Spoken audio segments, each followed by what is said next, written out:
Un pastor evangélico abusó sexualmente de una decena de menores de edad, a quienes manipuló usando su investidura religiosa. El sujeto fue denunciado por redes sociales por una de sus víctimas y cuando ya era investigado por la PDI, un grupo de feligreses lo sorprendió abusando de una menor dentro de su vehículo. El reportaje con Alejandra González. Cuando tú y yo dejamos de depender de nosotros y comenzamos a depender de Dios, entonces el Señor nos alinea y comenzamos a sentir lo mismo. Él es Hugo Soto, pastor de la Iglesia Evangélica Hijos del Dios Vivo, condenado a presidio perpetuo por violación, estupro y almacenamiento de material pornográfico infantil. Violación también, en reiteradas ocasiones. Fueron alrededor de 7 situaciones que recuerdo hasta el día de hoy. Durante 11 años, el pastor vulneró a jóvenes que participaban de sus cultos, todas menores de edad al momento de los abusos. Manipulación desde el punto de vista religioso, manipulación del estado de vulnerabilidad que tiene la víctima. El no acceder a las peticiones de él la reprimía diciendo que ellas no estaban siendo obedientes con Dios. Un patrón similar al utilizado por sacerdotes de otros cultos que manipulan a sus víctimas, arrogándose la representación de Dios en la tierra. Y aunque son feas las dificultades que estamos viviendo, es difícil, doloroso para la comunidad, creemos que Dios también obró para que esto se resuelva rápido.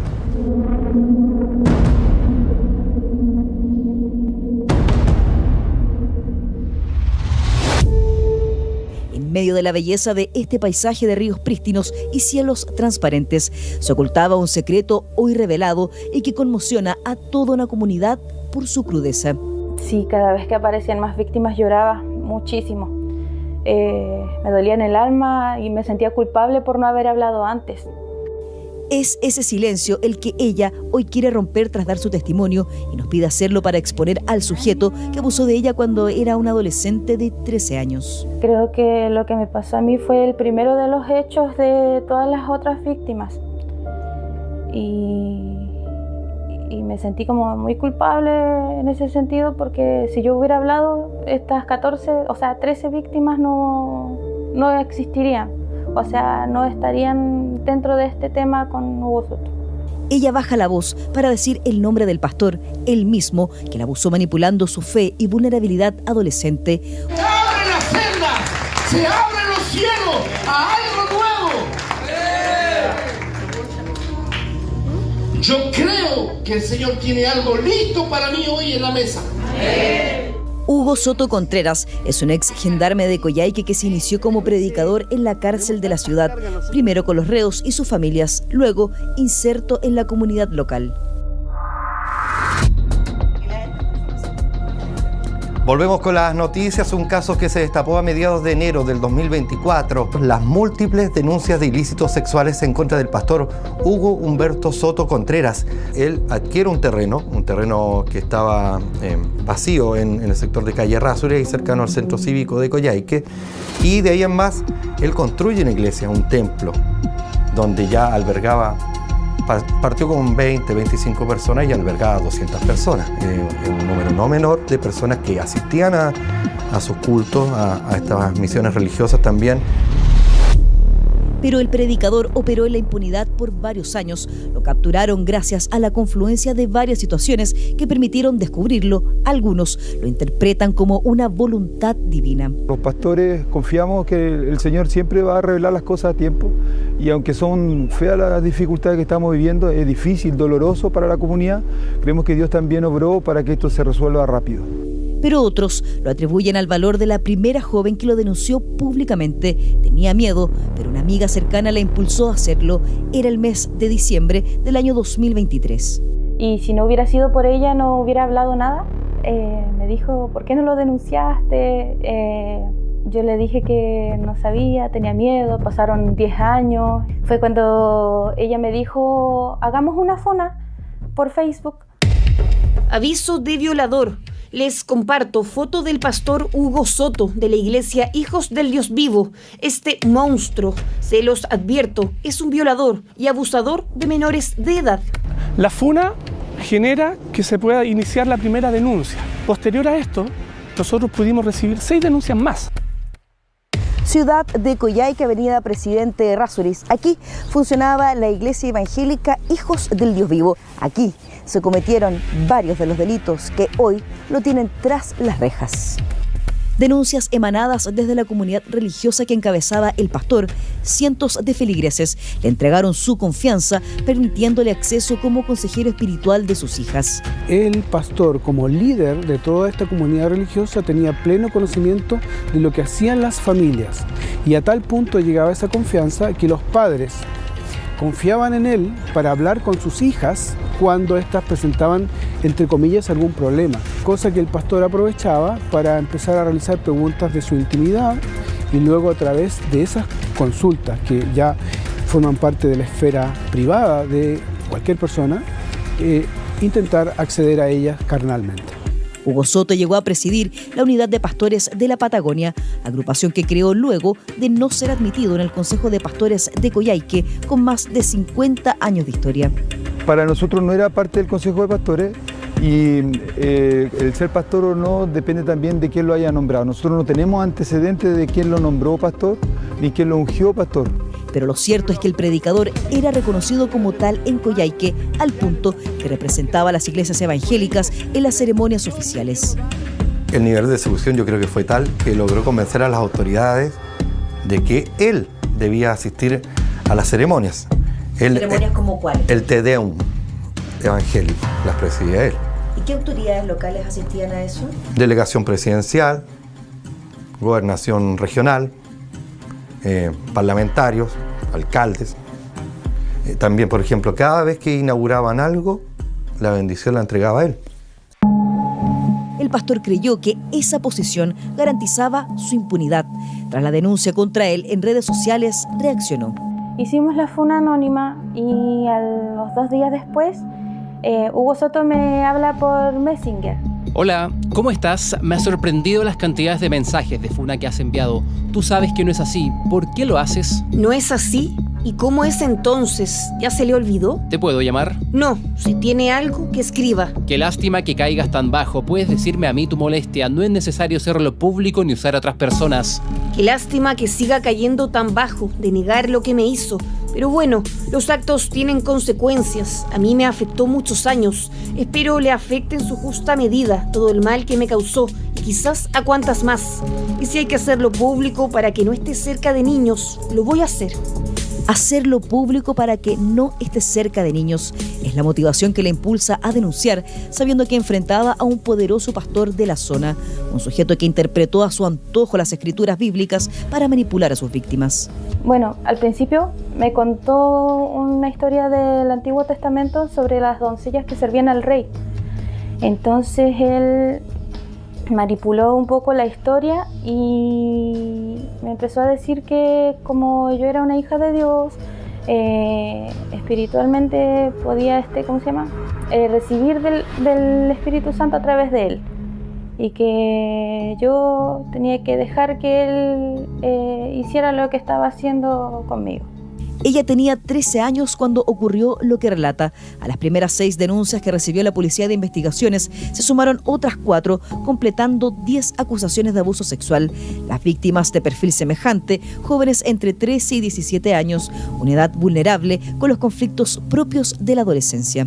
Yo le decía que no quería, pero él me lavaba el cerebro, me decía, yo no te estoy obligando a nada, pero tú sabes que las cosas de Dios son... Y empezaba a dar vuelta la situación diciendo que él era un enviado de Dios. Y de todas formas me terminaba obligando a tocarlo y a hacer cosas que son muy fuertes para decirlas. Él jamás reconoce, por ejemplo, la edad que tenía realmente la víctima cuando esto ocurre. Él lo toma como un error, sin embargo, desde el punto de vista de un arrepentimiento propiamente tal, no lo hay. Muestra un patrón de conducta que describe a esta persona como un agresor sexual. ¿Un depredador sexual? Un depredador sexual, sí. Pero no le bastó la Biblia como instrumento de manipulación. Escribió y publicó un texto con su propia interpretación del origen de los problemas psicológicos de las adolescentes. Es un libro que él lo publica con el nombre de Una voz dice que me mate, el peligro de las enfermedades mentales. ¿Ese era el título? Ese es el título del libro. donde él refiere que del 100%, ¿cierto?, de un universo de enfermedades mentales, el 80% estaban asociados a casos espirituales y no necesariamente a casos médicos. Estos elementos permiten perfilar al sujeto, pero hay un hecho aún más evidente que habla de su total desprecio por la que era su comunidad. Este sector se llama Coyhaique Alto. Es un sector Coyhaique Alto donde hay parcelas, ¿cierto?, barrios residenciales, y fue en este sector donde las personas vienen a denunciar, donde se percatan específicamente en este lugar que estaba el vehículo del pastor. Es ahí donde ocurre lo que algunos interpretan como intervención divina. Feligreses que iban a entregar antecedentes contra el pastor los sorprenden en su ruta. Las personas iban camino a la PDI que está cercano a este lugar, iban camino a la PDI a denunciar. Iban camino al complejo policial Coyhaique. Y fue en este lugar donde se percatan de la presencia del vehículo de este pastor, se detienen y se dan cuenta y sorprenden a la víctima del caso cero, que lo hemos conversado, al interior del vehículo.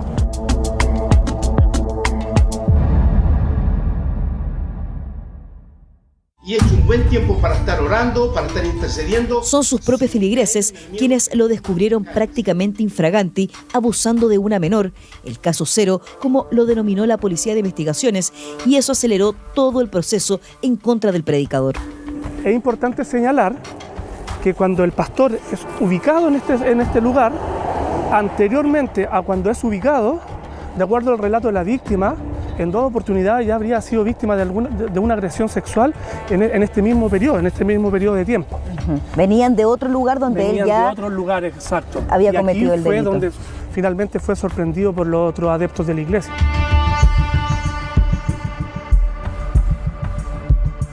La noticia fue como un golpe, no sé, como si te hubiesen dado un puñetazo y te hubiesen noqueado. Una cosa así. ¿Así lo sintió cuando se enteró? Sí. Quien habla es la madre de la menor que fue rescatada desde el auto del pastor. Se enteraron de lo ocurrido cuando la PDI toca la puerta de su casa y les informa que su hija estaba en el hospital. Los días venideros no serían mejores. El mismísimo pastor se comunicó con ella. Me llama una persona a mí por teléfono, bastante complicada, y me pide perdón. Y yo en ese momento quedé plop, o sea, quedé con la mente en blanco. Bueno, le dije, si mi hija te perdona, yo lo perdono también a usted. La pastora igual me llamó, pero ella estaba como con una crisis de llanto, de rabia, de... ¿Ella le pidió que no denunciaran? Ella creía que mi hija estaba inventando cosas. Pero nada era un invento. No solo se comprobaron los delitos de abuso sexual y violación, a ellos se sumaron el de estupro y almacenamiento de material pornográfico infantil.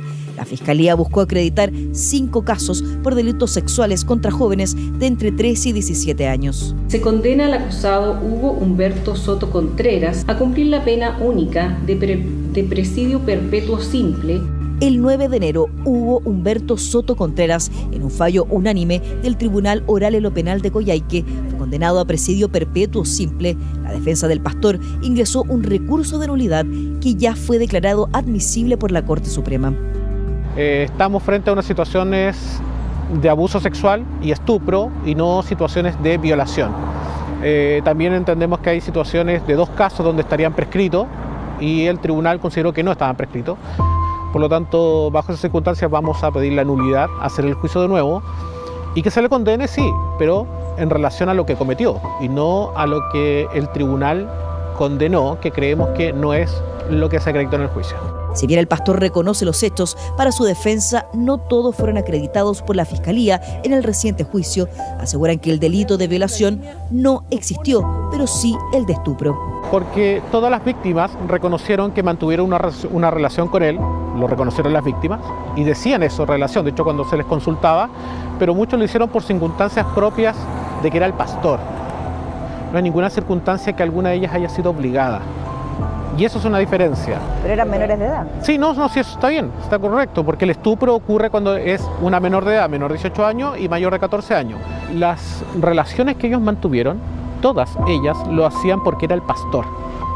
Y esa es una circunstancia más bien de estupro que de violación. Donde no había aire que respirar, había puro monóxido. Una nueva etapa podría iniciarse según la resolución a esta apelación. Las víctimas tendrían que revivir nuevamente momentos de su vida que solo quieren olvidar.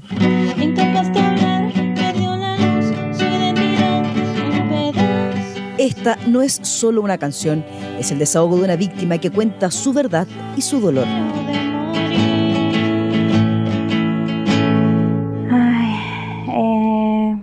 Bueno, empezando por el abuso,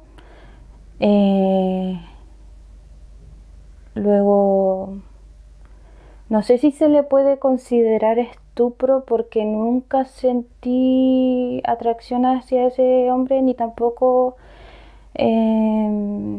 quería hacer nada de lo que él me decía, sino que me sentí más como obligada a hacerlo. Hay que acudir a la justicia, porque yo siempre digo, el que calla, otorga. Y si uno ve algo, sabe algo, es mejor denunciar. Es difícil el proceso, pero hay que hacerlo. Es difícil igual, porque siempre la persona que va a hacer una denuncia siente mucho miedo, porque no sabe con qué te vas a enfrentar o qué puede llegar a levantarse. Yo creo que ella ha sido más fuerte que nosotros. Y ha tratado el caso con bastante madurez, porque ella me dice, mamá, yo en el nombre de Jesús lo perdoné y lo voy a superar. Me dice, mamá, yo voy a salir adelante. Justicia, eso es lo que buscan. Con la sentencia del tribunal, el dolor causado busca ser reparado, pero jamás será por completo. Muchas de las víctimas se acercaron a este pastor para estar más cerca de Dios, el mismo al que Hugo Soto tendrá que enfrentar y rendir cuentas en algún momento de su vida.